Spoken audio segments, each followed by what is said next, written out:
ሰላማት ኣሕዋት ኣብዚ ኮመንት ነንብቦ እሞ ከምዚ ዝበለ ሕማማት መብዛሕትኡ ፋርምታት ከጋጥሙ ዝኽእሉ ልሙድ ሕማማት እዮም ማለት እዩ። ያው እንታይ እዩ ዝለና ዘሎ ኣብ ናይ ስጋ ደርሆ እየ ዝሰርሕ ነገር ግን ፍታነን ግን ቀይሕ ላኾነ ኣብ እኒ ይብለና እዚ ሕማም እዚ ኮክሲዲስስ እናበልና ንፅውዖ። ኮክሲዲስስ ኣብ ማንም ፋርምታት ከጋጥም ሕማማት እዩ ማለት እዩ። ኮክሲዲስስ መፍጠሪኡ ምክንያት እንታይ እዩ እንተኢልና ሓደ ያው ገዛና ራህዲ ክኸውን ከሎ ግዜ ማለት እዩ።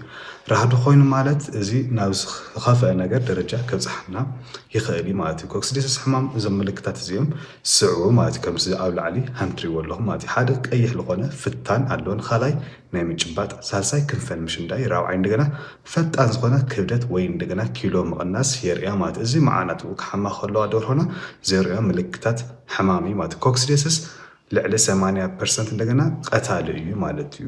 ስለዚ ገዛኹም ካብ ራህዲ ምጥንቃቕ የድልየኩም ማለት እዩ። ከም መፍትሒ ድማ ኣምፕሮሌም ወይ እንደገና ኮክሲዲስስ ዝብል መድሓኒት ምሃብ ትኽእሉ ኢኹም ማለት እዩ። ካብ ቪድዮታት ምስራሕ ብዙሕ ርሒቐ ነይረና ፈሎው ላይክ ሼር ብምግባር ቤተሰብ ሁኑ። ከምኡ ድማ ህዳር 9 ስልጠና ደርሆ ምርባሕ ንጅመር ኢና። ብኣካል ምርካብ ትኽእሉ ኢኹም። ኦንላይን ኩሉ ግዜ ኣለና እዩ። በዚ ታሕቲ ዘሎ ስልኪ ብምድዋል ብኣካል ኮነ ብስልኪ ምድዋል ይካል እዩ። ካብ ልቢ ኢና ነመስግነኩም። ድጋፍኩም ኣይፈለየና። ኒና ደርሆ መራብሕን መማኸሪና ክብረት ይሃበና።